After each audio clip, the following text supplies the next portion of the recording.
কিন্তু প্রবলেমটা হলো যে এই দলের কোর ম্যানিফেস্টো বা কোর ইডিওলজি মৌদুদিবাদ সেটা একেবারেই সেন্ট্রিস্ট না, সেটা প্রপার মানে একদম আপনার শরিয়া ভিত্তিক রিলিজিয়াস পলিটিক্যাল পার্টি। সো ওই জায়গা থেকে জামাত ইসলামের অন্য শরিয়া ভিত্তিক রিলিজিয়াস পলিটিক্যাল পার্টির সাথে মেইন পার্থক্য হলো দিওবন্দির যে হানাফি শরিয়া ইসেতে স্কুলে মাধাবে দিওবন্দিরা বিশ্বাস করে, মওদুদিবাদী একটু ভিন্নতা। বাট তাছাড়া as far as the rest of the country মানে বাকি সবার জন্য তারা শরিয়া ভিত্তিক দলই।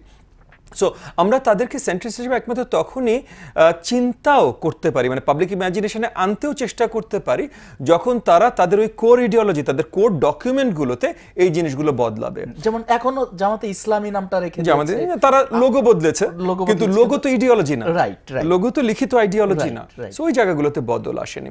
এখন আসেন এনসিপি। তাহলে এনসিপি যেহেতু নিজেদেরকে আসলে সেন্ট্রিস্ট পার্টি হিসেবে দাবি করতে চেষ্টা করছে, তারা বাংলাদেশ জামাত ইসলামের সাথে যাওয়ার সম্ভাবনা একটু কম বলে আমি মনে করি। কারণ প্রথমে যখন বাংলাদেশ জামাত ইসলাম এবং ইসলামী আন্দোলন একসাথে কাজ করছিল, যতদূর আমরা জানি আর কি, ভাই আরো ভালো বলতে পারবেন, বাট আমাদের রাজনৈতিক ময়দান থেকে আমরা যেটা জানি সেই হিসেবে বলছি আর কি।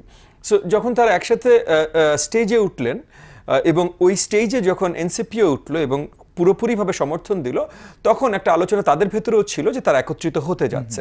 সেটা ঠিকভাবে তারা মেলাতে পারেনি। এনসিপির ভেতর থেকে অনেক বিরোধিতা এসেছে, কারণ এনসিপিতে আমরা যেটা দেখেছি যে অনেক তরুণরা জয়েন করেছিল অরিজিনালি, অনেক আশা ভরসা নিয়ে জয়েন করেছিল। সেই আশাগুলো আসলে কতখানি বাস্তবায়িত হয়েছে বা আগামীতে হবে আমরা জানি না, বাট এনিওয়ে তারা সেন্ট্রিস্টই চিন্তা চেতনা তাদের। সো জামাতের সাথে লং টার্ম কোনো ধরনের কোয়ালিশন হওয়ার সম্ভাবনা তাদের কমে গেছে।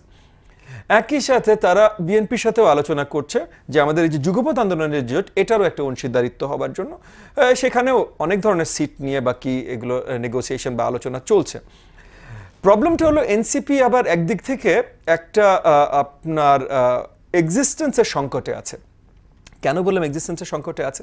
কারণ এগেন আমি কাউকে ছোট বড় করার জন্য বলছি না, আমি জাস্ট রাজনৈতিক বাস্তবতা বলছি। এনসিপি যদি এককভাবে নির্বাচনে যায়, এনসিপির কোনো সিট জেতার সম্ভাবনা খুব কম, মানে একটা সিট জেতারও সম্ভাবনা খুব কম।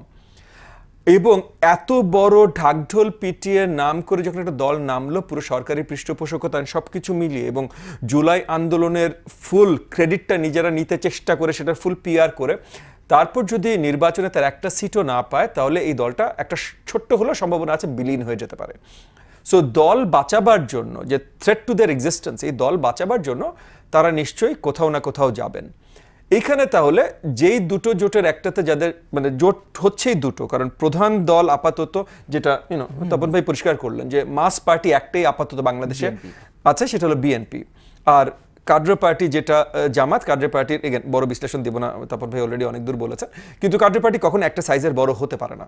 সো এখন অনেক ধরনের আলোচনা চলছে, মিডিয়াতে অনেক কিছু আসছে, লোকজন মনে করছে আরে জামাত কি অনেক বড় পার্টি হয়ে গেল। মানে গত 150 বছর বিশ্বে এবং ওভারঅল 300 বছর পলিটিক্যাল পার্টির ইতিহাসে কোনো কাড্র পার্টি কখনো একটা সাইজের উপরে যেতে পারেনি। হঠাৎ করে বিশ্বের প্রথম এক্সাম্পল তৈরি করবে বাংলাদেশ জামাত ইসলাম, এটা হওয়ার সম্ভাবনা একটু কম, আমি এটলিস্ট মনে করি একটু কম, মনে তখন আমার সাথে এগ্রি করবে একটু কম।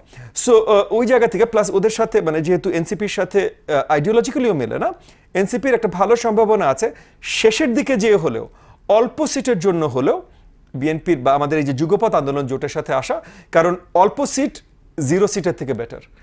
দুটো সিটও যদি পায়, 5টা সিটও যদি পায়, মানে সাপোজ কথার কথা শেষ মুহূর্তে 2টো সিট পেল, 2টো সিটও যদি পায়, পার্টি বেঁচে যাবে, বিলীন হবে না। 0 সিট এই পার্টি বিলীন হয়ে যাবার একটা সম্ভাবনা থাকে। আচ্ছা।